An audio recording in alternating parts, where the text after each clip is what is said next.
Welcome back to my channel art Gyan Kala. मैं हूं ज्योति चौहान आप लोगों के सामने।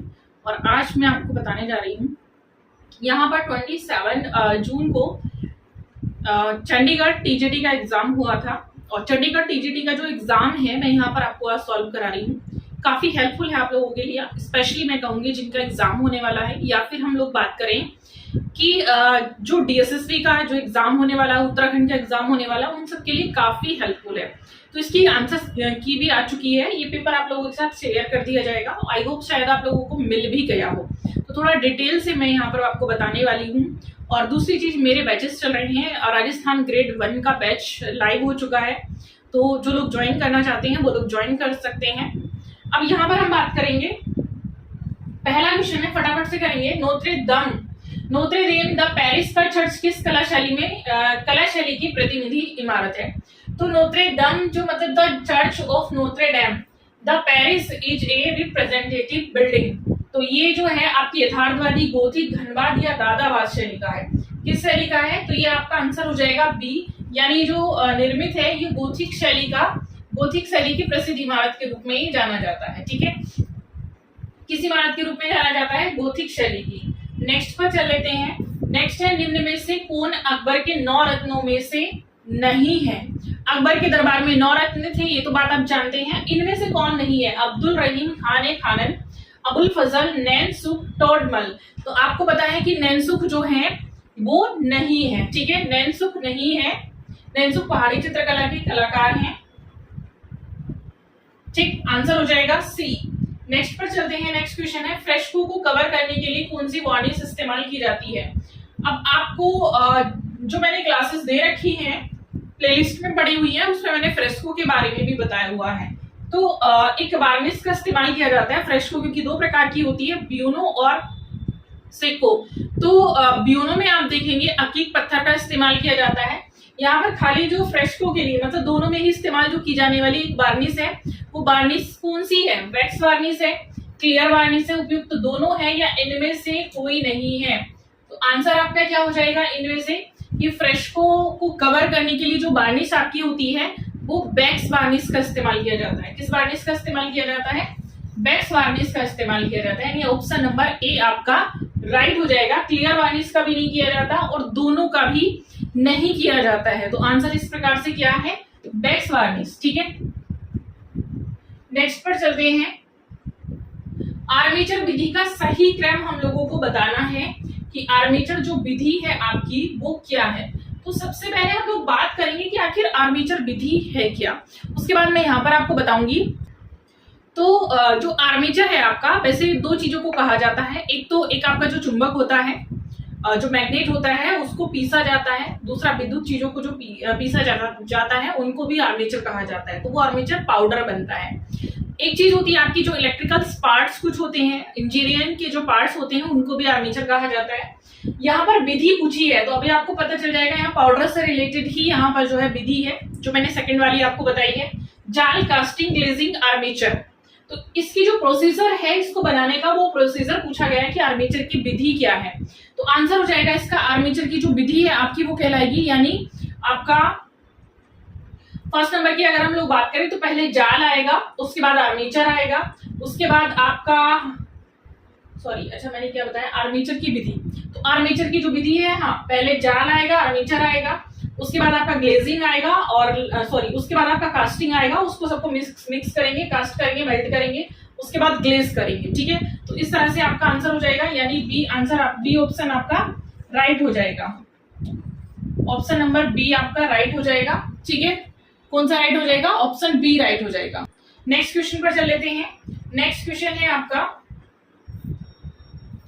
पुस्तक उत्पादन में शुद्धि पत्र का उपयोग क्यों किया जाता है? तो पुस्तक उत्पादन में टाइप सेटिंग में त्रुटि ठीक करने के लिए किया जाता है, पुस्तक में प्रथम पृष्ठ के लिए किया जाता है, पुस्तक में द्वितीय पृष्ठ के लिए किया जाता है, या मुद्रण में त्रुटियों को ठीक, जो मिस्टेक्स हो जाती है उनको सही करने के लिए शुद्धि पत्र का उपयोग किया जाता है। तो शुद्धि पत्र का जो उपयोग है बेसिकली जो पुस्तक में करते हैं, तो जो छोटी छोटी मिस्टेक्स हो जाती हैं उनको सही करने के लिए शुद्धि पत्र का इस्तेमाल किया जाता है। यानी ऑप्शन नंबर आपका हो जाएगा डी राइट। ठीक है, ऑप्शन नंबर आपका क्या हो जाएगा? डी सही हो जाएगा। ठीक, नेक्स्ट पर चलते हैं। निम्नलिखित को मैच करना है। अब इनको सुमेलित करना है, यानी ये मैचिंग है। तो इनको मैच करने के लिए देखेंगे, एक सेकंड, क्योंकि कलर हमें लेना पड़ेगा ना दूसरा, ये यहाँ पर नहीं काम करेगा। ठीक, चलिए हाँ, अब आ जाते हैं इधर, ये तो इस पे एक सेकेंड, इसको मैं थोड़ा हटा दूं, ये पता नहीं क्या गया है।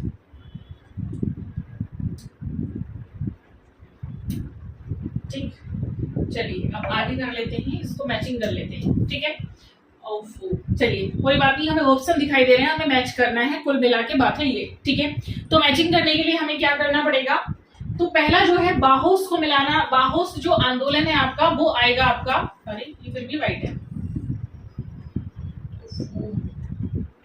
चलिए कोई नहीं, वाइट है तो मैं हैंड से कर देती हूँ, ये आ गया। ठीक, बाहोस का आपका हो जाएगा वॉल्टर ग्रिफिथ, नेक्स्ट आपका हो जाएगा सॉफ्टवेयर का हो जाएगा बिल गेट्स, नेक्स्ट है आपका printing John Gutenberg, copy writing आपका हो जाएगा डेविड ओगिलबी। ठीक है, तो यहां से जो आपका बनेगा, यानी फर्स्ट का आपका आ जाएगा थर्ड, सेकंड का आपका आ जाएगा सेकंड, थर्ड का आपका आ जाएगा फोर्थ, तो ये जो ऑप्शन है आपका वो सी में बनेगा और किसी में है भी नहीं है, तो आंसर आपका क्या हो जाएगा, सी राइट हो जाएगा। ठीक है, नेक्स्ट पर चल लेते हैं, प्रक्रिया के सही क्रम को पहचानना है, छाप ब्लॉक पर प्रक्रिया का जो यानी छापा कला का जो सही क्रम है इसमें से वो आपको पहचानना है। अब देखेंगे, छाप ब्लॉक पर स्याही लगाना, औजार से उत्कीर्ण करना, कास्ट फलक को चमकाना, तो इसमें से आंसर आपका क्या हो जाएगा, नेक्स्ट है औजार से उत्कीर्ण करना, ब्लॉक पर स्याही लगाना, कास्ट फलक को चमकाना या फिर छापना। उसके बाद सी है कास्ट फलक को चमकाना, औजार से उत्कीर्ण करना, ब्लॉक पर स्याही लगाना और छापना। लास्ट है ब्लॉक पर स्याही लगाना, औजार से उत्कीर्ण करना, कास्ट फलक को चमकाना। अब ये थोड़ा सा मैं समझा देती हूँ, ये इंपॉर्टेंट है, खासतौर से यूपी वालों के लिए भी इंपॉर्टेंट है, क्योंकि यहाँ से काफी सारे स्टूडेंट्स ऐसे हैं जो अलग अलग यहाँ पर देख रहे हैं। तो स्टार्टिंग में इसमें दे रखा है कि छाप बनानी, तो स्टार्टिंग में आप छापेंगे नहीं। ठीक, आपके पास मान लिया मैंने कहा कि कास्ट का ब्लॉक है, तो स्टार्टिंग में आप छापेंगे नहीं, पहले आपको उस पर इनग्रेव यानी जो आपका डिजाइन है वो भी तो आप इनग्रेव करेंगे, वो भी तो आप उकेरेंगे, तो इस प्रकार से ये तो आपका रॉन्ग हो जाएगा। दूसरा है औजार से उत्कीर्ण करना डायरेक्टली, फिर ब्लॉक पर स्याही लगाना, कास्ट फलक को चमकाना और छाप लगाना, तो ये चीज ये भी गलत है। ये क्यों गलत है, क्योंकि डायरेक्टली आपने उत्कीर्ण कर दिया, डायरेक्टली आपने डिजाइन को उसमें बनाना शुरू कर दिया, उकेरना शुरू कर दिया, तो नहीं करेंगे, क्योंकि जो आपके पास लकड़ी है या जो भी आपका माध्यम है जिससे भी आप छपाई करें, तो उसको पहले आप क्लीन करेंगे। इसमें बीच में क्लीन कर दे रखा है, तो बीच में क्लीन नहीं करेंगे। ठीक है, तो ये क्या हो जाएगा, क्योंकि स्याही लगाने के बाद आप क्लीन करेंगे तो वो छपेगा ही नहीं, इसलिए ये भी रॉन्ग हो जाएगा। नेक्स्ट है सी, कास्ट को चमकाएंगे, मतलब जो कास्ट वुडन की बात की जा रही है, क्योंकि इसमें वुडन ब्लॉक की ही बात की जा रही है, तो वुडन ब्लॉक है जो आपके पास कास्ट है यानी लकड़ी है, उसको पहले आप क्लीन करेंगे। ठीक है, क्लीन करेंगे यानी उसको चमकाएंगे और उसके बाद औजार से उसमें आप क्या करेंगे, डिजाइन बनाएंगे यानी उत्कीर्ण करेंगे, उसके बाद उस पर स्याही लगाएंगे और छाप देंगे। तो ये जो क्रम है आपका, ये सी आपका बिल्कुल राइट है, ब्लॉक पर स्याही लगाना, औजार से उत्कीर्ण करना, कास्ट फलक को चमकाना, ये सेम यही वाला है। ठीक है, ऊपर वाला तो ये भी बिल्कुल गलत है, सी आंसर आपका इस तरह से राइट हो जाएगा। नेक्स्ट पर चल लेते हैं, मूर्तिकारों के सही क्रम का चयन करना है, तो मूर्तिकारों को सही क्रम में लगाना है, तो सबसे पहले आंसर इसका नाओ गाओ हेंसन डोनाटिलो मेडाडो रोसो, डोनाटिलो मेडाडो रोसो, नाओ गाओ हेंसन। तो इसमें से देखिएगा जो सही क्रम है आपका वो मैं आंसर बता देती हूँ। इसमें आंसर क्या रहेगा आपका, आंसर हो जाएगा आपका बी। सबसे पहले डोनाटिलो आएंगे श्रेणी में, मेडाडो रोसो आएंगे, उसके बाद नाओ गाओ आएंगे और हेंसन आएंगे। तो ये जो पेपर है आप देख रहे हैं, इसमें से कुछ चीजें इन्होंने थोड़ी सी एक दो मैं कहूंगी बाहर दी आउट ऑफ सिलेबस, बाकी पेपर पैटर्न बहुत अच्छा था, पेपर कुल मिला के बहुत अच्छा था। नेक्स्ट पर चल लेते हैं, नेक्स्ट है माइकल एंजेलो की मूर्तियों का विपरीत क्रम का चयन करना है, मतलब जो सबसे लास्ट में बनी थी उसको सबसे पहले रखना है, उसके बाद जो उससे पहले बनी थी इस तरह से इस क्रम में रखना है, माइकल एंजेलो की मूर्तियों को रखना है।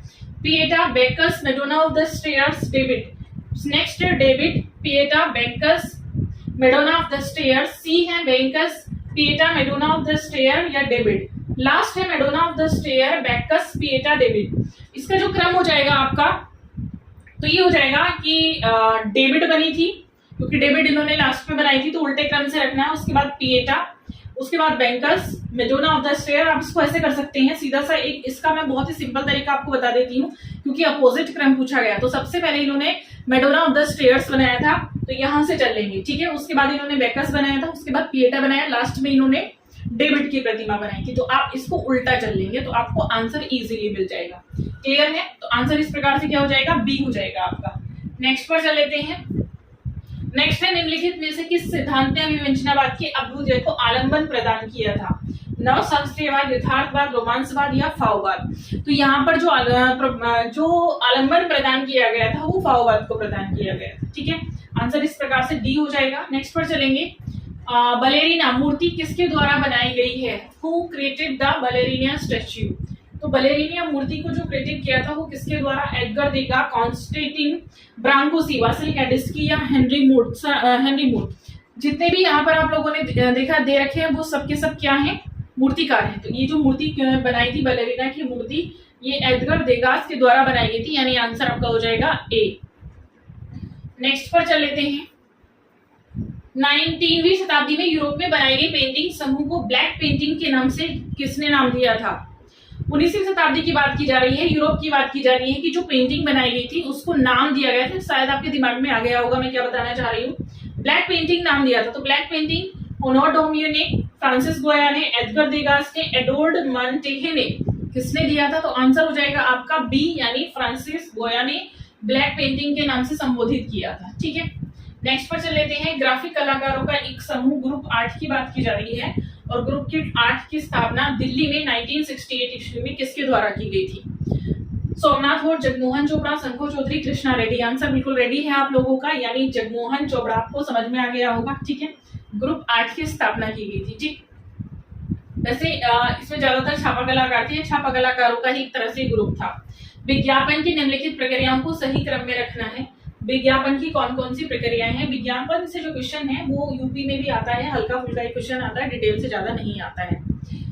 उद्देश्य जानना, लक्षित दर्शक, मीडिया चयन, विज्ञापन डिजाइन करना और बनाना। विज्ञापन डिजाइन करना और बनाना, लक्षित दर्शक, मीडिया चयन, उद्देश्य को जानना, ठीक। अब इसका आंसर सुनिएगा, देखिएगा ये जो आपका आंसर है इसका आंसर हो जाएगा आपका, अभी एक और है, मुझे लग रहा था कुछ तो गड़बड़ है। अच्छा, काफी जो है बड़ा करके दे दिया, एक नहीं 2 ऑप्शन और है नीचे, काफी डिस्टेंस इसमें हो गई है, तो 2 ऑप्शन क्वेश्चन को मैं ऊपर कर देती हूँ। विज्ञापन प्रक्रिया का चयन, क्योंकि हमें पूरा निकालना है हाँ, ताकि आंसर आपको दिख जाए, ठीक है। इसका आंसर हो जाएगा आपका सी, यानी लक्षित दर्शक होगा पहले, फिर विज्ञापन डिजाइन करते हैं, उसके बाद बनाते हैं, फिर मीडिया का चयन करते हैं कि किस मीडिया को देना है, उसके बाद उसका उद्देश्य जानने की कोशिश करते हैं कि किस उद्देश्य से या किस पर्पज से विज्ञापन लक्षित किया जा रहा है, ठीक है। नेक्स्ट है सचित ग्रंथ तारीख खानदान तैमूरिया किस संग्रहालय में है? सब कुछ कराया हुआ है, सब कुछ मैं यहाँ पर करा चुकी हूँ, एटलीस्ट इंडियन आर्ट तो मैं करा चुकी हूँ। खुदाबख्श पुस्तकालय पटना, राष्ट्रीय संग्रहालय नई दिल्ली, अल्बर्ट संग्रहालय जयपुर, भारत कला भवन वाराणसी। सचित ग्रंथ तारीख खानदान तैमूरिया किस कहाँ पर सुरक्षित है? तो ये सुरक्षित है आपका खुदाबख्श पुस्तकालय पटना में, ठीक है। नेक्स्ट पर चलते हैं। निम्नलिखित को मैच करना है। दीदारगंज EFC की जो प्रतिमा है वो कहाँ पर है? तो मैच वाला ही मैं निकाल देती हूँ सिर्फ यहाँ से, और एक और मुझे लगता है क्योंकि आंसर हाइड है यहाँ से। चलिए कोई नहीं, हमें तो मैचिंग देखना है, हमें आंसर देखना ही नहीं है, ठीक है। हमें वो नहीं देखना है कि आंसर कौन सा बनता है, हमें सिर्फ मैचिंग को देखना है कि आखिर मैचिंग क्या है। तो मैचिंग आपका हो जाएगा दीदारगंज EFC की जो प्रतिमा है वो मौर्यकालीन है, ठीक। एरन का जो विष्णु मंदिर है वो आपका गुप्तकालीन है। कनिष्क की जो मूर्ति है वो किससे संबंधित है? कुषाण काल से संबंधित है। कनिष्क की मूर्ति, सॉरी, अच्छा, मोहनजोदड़ो की नृत्यांगना जो है, हाँ सही है, ठीक है। कनिष्क की मूर्ति कुषाण काल से संबंधित है, और मोहनजोदड़ो की जो नृत्यांगना है वो कांसे में बनी हुई है। तो आंसर क्या हो जाएगा आपका, यानी फर्स्ट का आपका सेकंड हो जाएगा, सेकंड का आपका फर्स्ट हो जाएगा, थर्ड का आपका फोर्थ हो जाएगा, और फोर्थ का आपका हो जाएगा थर्ड। तो आंसर इस प्रकार से आपका बनेगा, यानी सी। चलिए हमें यहीं से मिल गया है, सी आंसर इसका बन जाएगा। नेक्स्ट पर चल लेते हैं। निम्नलिखित को फिर से मैच करना है, ठीक है। मैच करना है तो हमें नीचे आंसर की जरूरत नहीं पड़ेगी, सीधा सीधा हम यहीं से मैच कर लेते हैं। तो इसका जो मैचिंग बनेगा, चलिए इसको मैचिंग कर लेते हैं। इसका क्या मैचिंग बनेगा, चलिए देखिए। पहला है 1870। 1870 में चलिए इधर से हम लोग करते हैं, मैं इधर से पढ़ती हूँ और फिर आपको यहाँ से जो है पता चल जाएगा। लिथोग्राफी की बात की जा रही है, मतलब जो 1870 है आपका, उसकी अगर हम लोग बात करें तो 1870 में आपका आ जाएगा ऑफसेट प्रिंटिंग की शुरुआत की गई थी, ठीक है। नेक्स्ट आपका आ जाएगा 1969 यानी लेजर प्रिंटिंग। थर्ड आपका आ जाएगा 1796 की अगर हम लोग बात करें तो ये हो जाएगा लिथोग्राफी। 1907 की अगर हम लोग बात करते हैं तो ये आ जाएगा स्क्रीन प्रिंटिंग, ठीक है। स्क्रीन प्रिंटिंग क्योंकि चीन में पहले से ही काफी प्रचलित था। इस प्रकार से आपका जो आंसर हो जाएगा फर्स्ट का सेकंड हो जाएगा, सेकंड का फोर्थ हो जाएगा, तो आंसर आपका ये मिल गया, ठीक है। नेक्स्ट पर चले लेते हैं। निम्नलिखित को मैच करना है। फिर से मैचिंग करने वाले मुझे लगता है आपको ज्यादा इंटरेस्ट आ भी रहा होगा क्योंकि मैचिंग करने वाला थोड़ा सा इजी हो जाता है। अच्छा ये इसको थोड़ा सा हटा देते हैं ताकि आपको पूरा से आंसर अच्छे से दिख जाए, ठीक है। Serif, half tone, exposure, gutters, तो इसको देखिएगा कैसे करना है। ये हो जाएगा सेरिफ है आपका, सेरिफ हो जाएगा टाइपोग्राफी में इस्तेमाल किया जाता है। सेरिफ क्या होता है मैं बता देती हूँ एक्चुअली में। जैसे मैंने ये ए लिखा, ठीक है, तो इस तरह से जो जिस समय शिला चित्रकारी की जा रही थी तो शिला चित्रकारी में जो ये सेरिफ था, इस तरह से जब लिखते हुए ये वर्ड्स थोड़े से इस तरह से हो गए, तो ये जो है इस तरह की जो कारीगरी है, या फिर जैसे हम कहें कि कई बार हम नीचे इस तरह से लग जाता है नीचे, हिंदी में भी, तो ये जो कारीगरी की गई थी ये पहले से ही चली आ रही है। तो ये वर्ड्स जो है अच्छे लगे इस तरह से, और आज के समय में भी इसी तरह से बनाया जाता है। इसको हम क्या कहते हैं, सेरिफ कहते हैं, ठीक है। तो सेरिफ आपका हो गया टाइपोग्राफी से संबंधित है। हाफ टोन आपका जो संबंधित है वो किससे संबंधित है? हाफ टोन आपका आ जाएगा रेप्रोग्राफी से संबंधित है। किससे संबंधित है? रेप्रोग्राफी से संबंधित है। एक्सपोजर आपका जो है, एक्सपोजर फोटोग्राफी से संबंधित है, और गटर्स आपका संबंधित है यानी समाचार पत्र से संबंधित है, ठीक है। नेक्स्ट क्लियर हो गया। इसमें देखेंगे आंसर हो जाएगा फर्स्ट का सेकंड, सेकंड का थर्ड, तो इस हिसाब से आंसर आपका बन जाएगा बी, ठीक है। नेक्स्ट पर चलते हैं, इसको मैच करना है फिर से। जे स्वामीनाथन, एनएस बेंद्रे दिया हुआ है, केजी सुब्रमण्यम दे रखा है, बीसी सान्याल दे रखा है, तो इसको मैच करना है। चलिए इसको मैच कर लेते हैं पहले। जे स्वामीनाथन है आपका, जे स्वामीनाथन भोपाल से, और आपका एनएस बेंद्रे बड़ोदरा से संबंधित है। केजी सुब्रमण्यम जो संबंधित हैं आपके, वो आपका हो जाएगा शांति निकेतन, बीसी सान्याल आपके दिल्ली, ठीक है। क्लियर है? इस प्रकार से आंसर आपका हो जाएगा फर्स्ट का सेकंड हो जाएगा, सेकंड का आपका फोर्थ हो जाएगा, तो आंसर बनेगा आपका सी। क्या आंसर बन जाएगा आपका? सी बन जाएगा। नेक्स्ट है आपका, नेक्स्ट क्वेश्चन देख लेते हैं। ये है 1450 ईस्वी में छपाई मशीन का आविष्कार किस जगह हुआ था? जर्मनी, चीन, रोम, इंग्लैंड। 1450 में जो छपाई मशीन का आविष्कार हुआ था वो कहाँ हुआ था? वो जर्मनी में हुआ था, ठीक है। यानी ए आंसर आपका राइट हो जाएगा। नेक्स्ट है 14वीं शताब्दी में किन कलाकारों ने सबसे पहले मुद्रित चित्रण पेश किया था? मतलब 14वीं शताब्दी में सबसे पहले जो मुद्रण पेश किया गया था वो किन कलाकारों के माध्यम से पेश किया गया था? Van Gogh, Albert Durer, Pablo Picasso, Leonardo da Vinci. तो ये आपका देखिएगा पेश किया गया था अल्बर्ट ड्यूरेर के माध्यम से, ठीक। क्या बात की जा रही है कि जो मुद्रित चित्रण था, क्योंकि अल्बर्ट ड्यूरेर जो है इनको कहा जाता है जो छापा कलाकार में ये निपुण थे, और इन्होंने सबसे पहले जो मुद्रण प्रक्रिया जो शुरू की थी, तो उसमें इन्होंने जो सबसे पहले की अगर हम लोग बात करें तो 14वीं शताब्दी की बात है जब इन्होंने अपना जो पहला कार्य पेश किया था। तो अल्बर्ट ड्यूरेर को सबसे पहले कलाकार माने जाते हैं, और अल्बर्ट ड्यूरेर का जो आप देखेंगे छापा कला का जो कार्य है इनका काफी फेमस है। दूसरी चीज अगर हम लोग बात करें, कास्ट के लिए फेमस है स्पेशली, तो ये बालों के चित्रण के लिए, बालों के अद्वितीय चित्रण के लिए जाने जाते हैं। क्वेश्चन भी कई बार आ चुका है। नेक्स्ट है the adventures of Tintin comic album की रचना किस कार्टूनिस्ट ने की थी? हर्गे ने, एमी हंटर ने, लिपेटी ने, या टॉम मुरे ने की थी? यहाँ पर कार्टूनिस्ट पूछा गया है और कार्टून भी इनका दिया हुआ है, द एडवेंचर्स ऑफ टिंटिन। ये कॉमिक एक एल्बम थी, ये किसके द्वारा पेश की गई थी? ये हर्गे एक आपके कार्टूनिस्ट हैं, तो इनके द्वारा ये प्रस्तुत की गई थी। नेक्स्ट है विश्व की प्राचीनतम पोर्ट्रेट चित्र 2006 में कहाँ पाया गया है जिसे 27,000 वर्ष पुराना माना गया है? विश्व का प्राचीनतम पोर्ट्रेट चित्र है जिसको 27,000 वर्ष पुराना माना गया है। एनगोलिमी के नजदीक बिल हेरियोर गुफा में मिस्र के फरोह अखनातेन की मूर्ति है। यूनान से प्राप्त सिकंदर की मूर्ति है, या इनमें से कोई नहीं है। तो आंसर आ जाएगा ये जो है अनगोलेमे के नजदीक एक व्लेनियर गुफा है, वहां से हमें 27,000 पुराना चित्र मिला है। ठीक है, मतलब पोर्ट्रेट चित्र है। नेक्स्ट है मौत और आग किसकी पेंटिंग है? Vincent van Gogh, Edward Manet, Victoria मिले या पॉल क्ले की?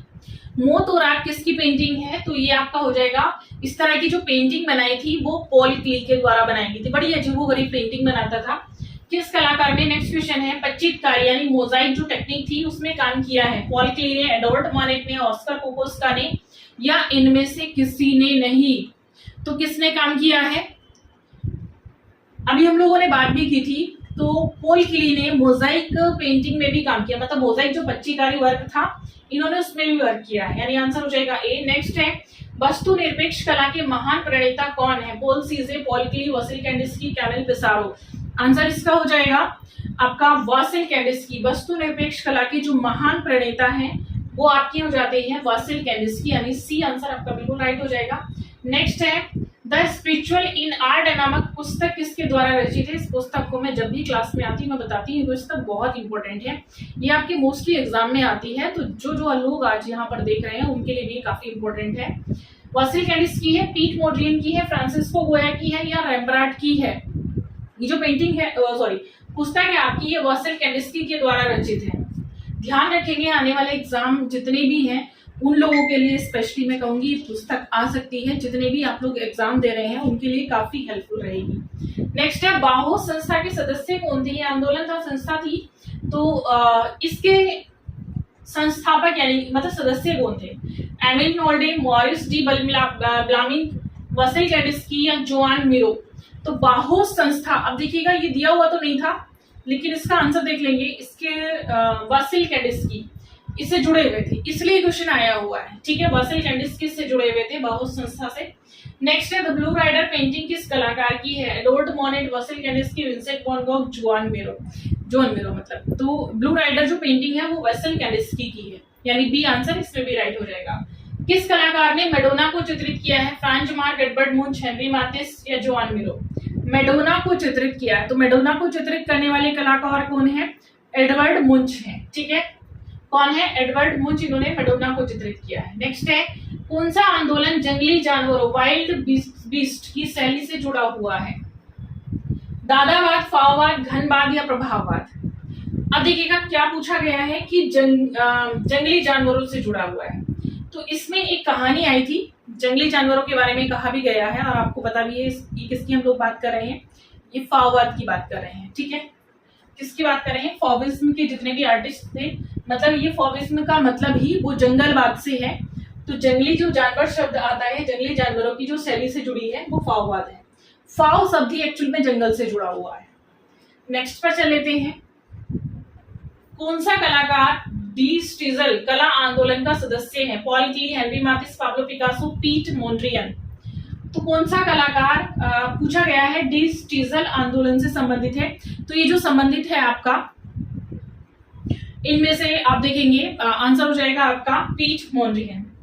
डी स्टीजल कला आंदोलन से संबंधित है। ठीक है, नेक्स्ट है यंत्रयुगीन आकारों के नव निर्माण किस वाद के कलाकारों ने किया है? यंत्रयुगीन आकारों के नव निर्माण तो किस वाद के कलाकारों ने किया है? दादावाद, अतियथार्थवाद, सुरीलवाद, फाववाद? आंसर क्या हो जाएगा इसका? तो इसका आंसर हो जाएगा आपका यानी ए दादावाद। यंत्रयुगीन जो निर्माण किया है वो दादावाद के युग के कलाकारों ने किया है। ह्यूगो बॉल किस आंदोलन के संस्थापक हैं? अतियथार्थवाद, दादावाद, सुरीलवाद या फाववाद? ह्यूगो बॉल किस आंदोलन के संस्थापक हैं? देखिए ह्यूगो बॉल जो संस्थापक हैं आपके दादावाद के संस्थापक हैं। अभी पीछे क्वेश्चन भी आया था, तो दादावाद के संस्थापक के रूप में ह्यूगो बॉल आते हैं। नेक्स्ट है 391 नामक प्रसिद्ध मासिक पत्रिका का प्रकाशन कब शुरू हुआ था? 391 के नाम से एक मासिक पत्रिका का जो प्रकाशन है उसके बारे में पूछा गया, कब हुआ था? 1917, 1918, 1922 या 1923? तो ये जो पत्रिका है 1917 में शुरू हुई थी, यानी 1917 को इसका प्रकाशन स्टार्ट हुआ था। आंसर आपका हो जाएगा ए। नेक्स्ट है 391 नामक मासिक पत्रिका से जुड़े कलाकार कौन है? अब इसका प्रकाशन आपको मैंने बता दिया 1917। अब इससे जुड़े हुए कलाकार कौन कौन थे? Marcel Duchamp, Pablo Picasso, Henry मातिस, Francis पिकाबिया। इसका जो आंसर है आप देखेंगे, यानी डी हो जाएगा, फ्रांसिस पिकाबिया। मोनालिसा कलाकृति की अनुकृति किस कलाकार द्वारा की गई है? मार्सेल, देखिए अनुकृति पूछा गया, मतलब उनके जैसी बिल्कुल कलाकृति बनाई गई थी जो मोनालिसा बनी हुई है, बस एक थोड़ा सा चेंजेस था। तो यहाँ पर पहले आंसर बात कर लेते हैं, उसके बाद मैं बताऊंगी कि आखिर चेंज क्या था। नेक्स्ट है Marcel Duchamp, Joan Miro, Henry मातिस, Francis पिकाबिया। Mona Lisa कलाकृति की अनुकृति तैयार की गई थी किस कलाकार के माध्यम से, या किस कलाकार ने तैयार की थी? तो मार्सेल ड्यूचैम्प यानी मार्सेल दुन्सा भी इनको कहते हैं। और आपने देखा होगा इन्होंने बिल्कुल जो मोनालिसा है उसको इन्होंने बनाया था, अनुकृति की थी, और इन्होंने उसके चित्र पर मूंछ बनाई हुई थी। देखा होगा आप लोगों ने इनके चित्र को। ठीक, नेक्स्ट है लिहूक किस कलाकार की कलाकृति है? फ्रांसिस पिकाबिया, जोआन मीरो, सल्वाडोर डाली, मार्सेल ड्यूचैम्प। तो जस्ट अभी हम लोगों ने पढ़ा भी था, ये किसकी कलाकृति है? मार्सेल ड्यूचैम्प की। जिस कलाकार को इन्होंने पकड़ा है उसके 2-3 क्वेश्चन तो उठाए ही हैं। ऐसे यूपी में आता है, जिस भी चीज को पकड़ना है, टॉपिक को पकड़ना है, उससे 2-3 क्वेश्चन आने ही आने हैं। बाह्य जगत का यथार्थ मन के यथार्थ का केवल स्पष्टीकरण और मूर्त रूप है, ये किसका कथन है? एडवर्ड मुंच, पॉल क्ली, सल्वाडोर डाली, क्या इनमें से कोई नहीं? आंसर इसका हो जाएगा सल्वाडोर डाली। इन्होंने कहा था बाह्य जगत का यथार्थ मन के यथार्थ का केवल स्पष्टीकरण और मूर्त रूप है। तो जो काल्पनिक चित्र थे, जो कल्पना में अजीब व गरीब चित्र आते थे, वो इन्होंने चित्रित किए हैं। आंसर क्या हो जाएगा? सी यानी सल्वाडोर डाली हो जाएगा। ठीक है, नेक्स्ट पर चलते हैं। डच अमूर्त कला आंदोलन किससे संबंधित है? पॉल क्ली, हेनरी मातिस, पीट मोंड्रियन, या इनमें से कोई नहीं? ये जो आपका डच कलाकारों का जो आंदोलन था, ये पीट मोंड्रियन से संबंधित है। लाल चित्रकला कक्ष द रीड स्टूडियो कब चित्रित हुआ था? 1916, 1911, 1919 या 1920? तो लाल चित्रकला यानी द रेड स्टूडियो को चित्रित किया गया था 1911 में। आंसर आपका हो जाएगा बी। नेक्स्ट है, मैं जिसको स्वप्न में देखता हूं वह ऐसी कला है जिसमें संतुलन, विशुद्धि और प्रसन्नता है, जो आराम कुर्सी के समान आरामदायक है। ये किसका कथन है? किस कलाकार ने कहा था? सल्वाडोर डाली, हेनरी मातिस, जीन जैक्स रूसो, या इनमें से कोई भी नहीं? आंसर इसका हो जाएगा हेनरी मातिस। ये कथन हेनरी मातिस ने बोला था कि जिसको मैं स्वप्न में देखता हूँ वह ऐसी कला है जिसमें संतुलन, विशुद्धि, प्रसन्नता है, और जो आराम कुर्सी के समान आरामदायक, यानी आंसर हो जाएगा आपका बी। नेक्स्ट है, चित्रकार ने पट रंगों के गोले बरसाए हैं। ये लाल गोले क्या हैं? जो चित्रकार ने पट रंगों के जो गोले बरसाए हैं, ये लाल गोले क्या हैं? मकान कहाँ है? किस कलाकार की आलोचना है? तो ये एक कलाकार की आलोचना है। इनमें से वो कौन सा कलाकार है जिस कलाकार की ये आलोचना बताई गई है? मॉरिस डी ब्लामिक, वासेल कैनिस्की, हेनरी मातिस, या पाब्लो पिकासो? तो किस कलाकार की है? आंसर बताएंगे इसमें। इसका देखिएगा आंसर हो जाएगा आपका मैरिस, आंसर हो जाएगा इसका आपका मैरिस डी ब्लामिंग। क्या हो जाएगा आंसर? मैरिस डी ब्लामिंग हो जाएगा। ठीक है, ये जो रचना है ये आलोचक है मैरिस डी ब्लामिंग, इनकी रचना है। नेक्स्ट है, लिथोग्राफी की खोज किसके द्वारा की गई थी? Isaac Newton, Leonardo da Vinci, Alois Senefelder, van Eyck brothers. किसके द्वारा की गई थी? लिथोग्राफी की खोज पूछी है, किसके द्वारा की गई थी? तो लिथोग्राफी की जो खोज है वो एलोइस सेनफेल्डर के द्वारा की गई थी। बहुत ही जनरल सोल्यूशन है, मैंने पहले भी जो क्वेश्चन पेपर यहाँ पर सॉल्व कराए हैं उनमें ये पहले मैं बता चुकी हूँ। ग्वाचे किस रंग के समान है? Water colour, pastel, oil colour, या पेंसिल? ग्वाचे टेक्निक है, ग्वाचे में काफी सारे कलाकारों ने काम किया है। ये किसके समान है? तो ग्वाचे जो है बात करें तो ये वाटर कलर की टेक्निक है। ठीक है, किसकी टेक्निक है? वाटर कलर की। तो यहाँ पर अगर पूछा गया किस रंग के समान है, तो वाटर रंग के ही समान है। ठीक है, आंसर क्या हो जाएगा आपका? ए, यानी वाटर कलर के समान है। नेक्स्ट है, ग्लास एचिंग के किस पदार्थ का प्रयोग किया जाता है? ग्लास एचिंग जो है हाइड्रोफ्लोरिक एसिड का प्रयोग किया जाता है, क्यूप्रिक क्लोराइड का प्रयोग किया जाता है, नाइट्रिक एसिड, या इनमें से किसी का प्रयोग नहीं किया जाता? तो इसमें से हाइड्रोफ्लोरिक एसिड का प्रयोग किया जाता है ग्लास एचिंग को बनाने के लिए।